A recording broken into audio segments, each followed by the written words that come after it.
ارشد عباسی صاحب توانائی ایکسپرٹ ہمارے ساتھ موجود ہیں، ان سے صورتحال پر بات کر لیتے ہیں۔ ارشد صاحب بہت شکریہ جوائن کرنے کے لیے۔ اب ظاہر ہے ہم دیکھ رہے ہیں عالمی مارکیٹ میں کیونکہ جنگ جاری ہے تو وہاں پر خام تیل کی قیمتوں میں اضافہ بھی ہو رہا ہے، لیکن اچھی بات یہ ہے کہ 55,101 میٹرک ٹن تیل لے کر جہاز قاسم پورٹ پر لنگر انداز ہو گیا ہے۔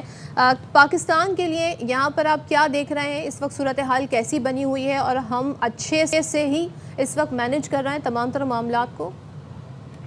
صدف، بڑا اچھا آپ لوگوں نے انٹروڈکشن دیا اور آپ نے جو کہا کہ کتنی اچھی بات ہے کہ جہاز جو آ رہے ہیں تیل لے کے، لیکن اس سے بھی کتنی اچھی بات ہوتی کہ پاکستان تیل اور گیس پہ خود کفیل ہوتا۔ آپ جس بندے سے بات کر رہے ہیں اس نے شیل گیس کے اوپر ٹریننگ لی ہوئی ہے امریکہ سے، اور یہ 2014 میں ایک رپورٹ بنا کے دی تھی کہ ہمارے پاس شیل گیس کے اتنے ریزرو ہیں کم ایون 100 سال کے لیے کافی ہے، اور ایون ہم انڈیا کو بھی ایکسپورٹ کر سکتے ہیں۔ ہمارے 5 سال کے بعد ارجنٹینا نے کام شروع کیا اور آج 70% ان کی جو ڈیمانڈ ہے آئل اور گیس کی وہ شیل گیس سے ہو رہی ہے۔ ہم آج تک 2 صفحے کی پالیسی نہیں بنا سکے۔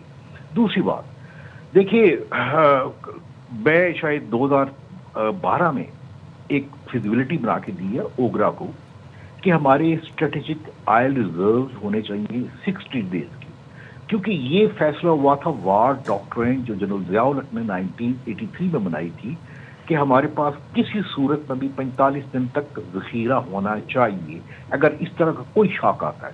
جنرل مشرف نے بڑا اچھا کام کیا، انہوں نے ستمبر 2006 میں اس کو 60 دن تک لے کے گئے اور یہ مینڈیٹری بنایا گیا اوگرا کے لیے کہ 60 دن کا ہمارے پاس آئل ریزروز ہونے چاہیے۔ دیکھیے بات یہ ہے کہ وہ ذخیرے ہمارے پاس مینٹین نہیں ہیں، کیونکہ وار کو کتنے دن ہوئے؟ 12 دن، 14 دن، 15 دن۔ ہمارے پاس تو 60 دن کا شوق برداشت کرنے کے لیے ریزرو ہونے چاہیے، لیکن اوگرا نے جو آئل بتائے گا، یہ آپ کہہ رہے ہیں کہ اوگرا کے پاس ایٹ لیسٹ 60 دن کا ریزرو ہونا چاہیے، اسٹریٹجک ریزرو ہونا چاہیے، تو ابھی بھی تو بتایا تو یہ جا رہا تھا کہ 28 دن کا ہے۔ 28 دن کا ہونے کے باوجود بھی پرائسز بڑھی اور 55 روپے پر لیٹر کے حساب سے بڑھی، تو 60 دن کا ہوتا تو کیا ہوتا؟ مطلب تو بھی پرائسز بڑھ جاتی۔ صاحب مجھے یہ بتائیے کہ اگر لٹ سے 28 دن تک ہے تو اس کا مطلب یہ بڑی سمپل سی بات ہے، جنگ کو ابھی 12-13 دن ہوئے، ہمیں 28 کم از کم 20 دن تک تو وہ آئل جو پرچیز بیک ڈیٹ میں کیا ہوتا اور رکھا ہوتا آئل، یہ اوگرا نے نہیں کرنا تھا۔ اوگرا تو ایک ویجیلنٹ تھا، مانیٹر تھا، اس کی ڈیوٹی تھی اور اس کی ڈیوٹی ہی یہی ہے کہ یہ عوام کے کنزیومر کا خیال رکھے، چاہے ایل پی جی ہے، چاہے پیٹرول ہے، چاہے ڈیزل ہے۔ 28 دن تو وہاں اگر یہ سچ ہوتا تو ایسا ہوتا کہ پرائز بڑھ گئی اور ہماری نظریں پاکستان کے پاس نہیں تھے۔ تو ارشد صاحب ہم 28 دن کا ویٹ تھوڑی کرتے کہ 28 دن تک معاملات چلے جائیں، ظاہر پہلے سے ہی ہمیں پلاننگ کرنی ہوگی ساری چیزوں میں۔ دیکھیے پہلی تو بات یہ ہے کہ 28 دن تک تو ہونا تو چاہیے، 60 دن تک یہ ڈیوٹی تھی، دیکھیں ایک مینڈیٹری ڈیوٹی تھی۔ پہلی بات ہے 60 دن تک کیوں نہیں ہوئی، وہ آئل ریزرو کیوں نہیں رکھے؟ اور دوسری بات یہ دیکھیں یہ کوئی راکٹ سائنس نہیں ہے، کوئی یہ آئل ریزرو کیسے رکھیں گے؟ یہ انڈر گراؤنڈ واٹر، جس طرح واٹر ٹینک میں پانی آپ کے گھروں میں آتا ہے اسی طرح انڈر گراؤنڈ واٹر ٹینک تھے، اور اس کا ریئل ٹائم ڈیٹا آنا چاہیے تھا۔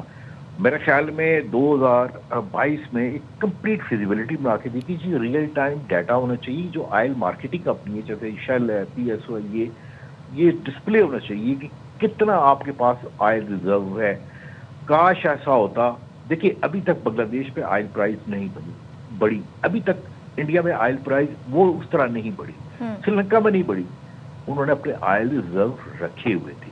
پہلی غلطی سب سے پہلی یہاں پہ ہوئی۔ اور دوسری بات یہ ہے پاکستان میں آپ سب لوگوں کو بتانا چاہتا ہوں کہ ایک سیلف سفیشنسی ہم اس میں ہو سکتے ہیں، آئل میں بھی اور گیس میں بھی۔ یہ میں نہیں کہہ رہا، یہ دنیا کہہ رہی ہے۔ دیکھیں میں جب امریکہ گیا شیل گیس کی ٹریننگ لے کے، انہوں نے کہا یہ آپ تو your sitting in the gold mine, کتنا اچھا ہوتا کہ اس موقع کے اوپر بجائے ہماری نظریں ہوتی کہ شپ کب کراچی میں آئے گا آئل لے کے، وہ لے کے آئے گا، ہم اس میں خود کفیل ہوتے۔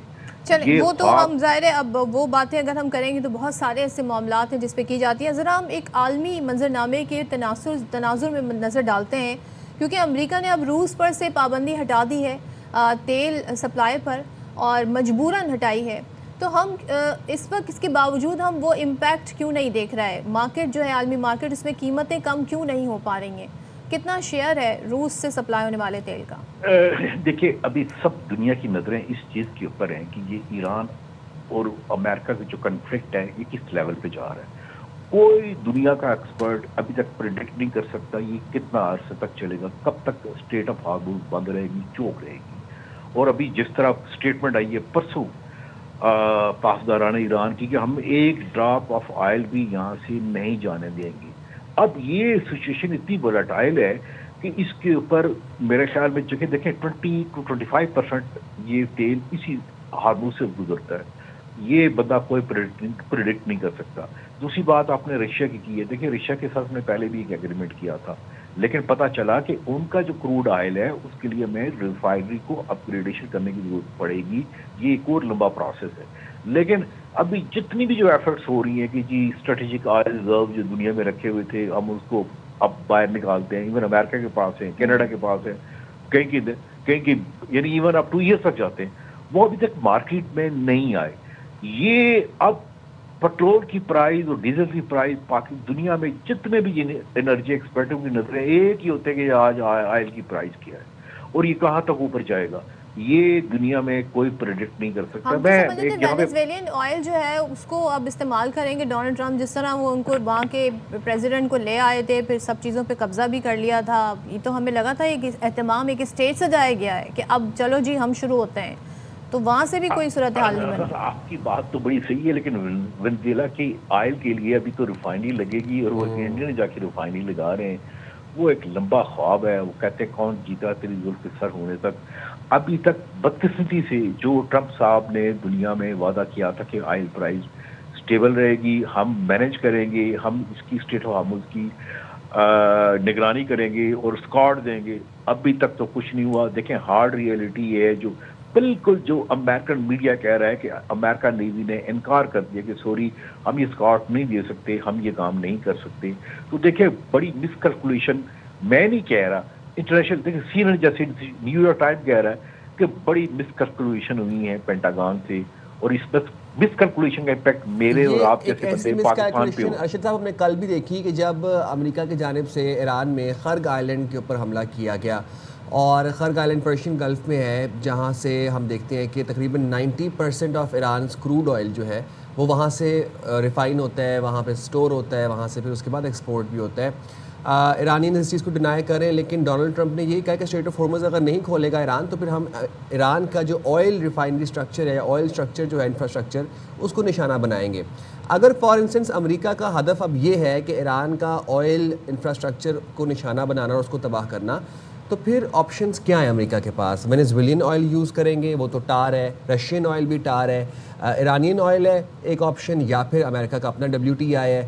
تو مطلب واٹ آر دا آپشنز امریکہ کہ اپنا تیل پھر دنیا میں سپلائی کرنا شروع کر دے گا؟ ہاں دیکھیے ایک جو بات ہے, پہلی بات ہے ہم آفیشلی بائر نہیں ہیں ایرانین آئل کی. ایرانین آئل کی جو بائر کون ہے, سب سے بڑا چائنا ہے جی, ہم نہیں ہیں. پہلے کو انڈیا بھی بائر کرتا تھا. ہاں جو ہمارے بارڈر آ رہا ہے وہ بھی کوئی اتنی بڑی کوانٹٹی نہیں ہے, 10 سے 15% ہے. لیکن یہ کیلکولیشن ہونی چاہیے تھی. دیکھیں امریکہ اس ایک باتوں کا آئل کو اسٹیبلائز رکھنے میں سب سے بڑا جو رول ہے وہ امریکہ کا ہے. یہ ان کا اسٹریٹجک ویپن رہا ہے, اب سے نہیں تقریباً 1973 سے رہا ہے. میرے خیال میں دنیا بھر کی پبلک میں, ہم یہاں پہ نہیں, دیکھیں انگلینڈ میں یا آپ کو تو ابھی انڈیا میں جو LPG کی بیس کے اوپر وہاں پہ ہوٹل بند ہونا شروع ہو گئے. وہاں پہ گھروں میں ایک قسم کا آپ کہہ سکتے ہیں اس پاس فیول نہیں ہے. ہمارے پاس خود سب سے بڑا ایک ایشو ہو گیا LPG کا, جو جسے کہتے ہیں فیول آف پورز. ہمارے علاقے میں جیسے مری ہے, یاداد کشمیر ہے, GB ہے, یہاں پہ LPG استعمال کر رہے ہیں. اب یہ ساری باتیں شاید میرے خیال ہے پینٹاگان یا وائٹ ہاؤس کو نہیں پتا تھا کہ یہ پوری دنیا کی جو پبلک ہے اس کا کیا بنے گا. خالی پیٹرول اور ڈیزل نہیں ہے, LPG بھی ہے. مجھے چونکہ کافی فیڈ بیک ملتی ہے انڈیا سے بھی, وہاں آپ کبھی دیکھیے گا کہ کیا لائنز لگی ہوئی ہیں, کیا وہاں پہ گورنمنٹ کے اوپر وہ برس پڑے ہوئے ہیں. ابھی سب سے بڑا ایشو ہے کہ کسی طرح ایران کو اس چیز پہ آمادہ کرنا کہ پلیز اس اسٹیٹ آف ہارموز کو کھول دیں. اب یہ دیکھیں انٹرنیشنل پولیٹکس ہے, اس انٹرنیشنل پولیٹکس میں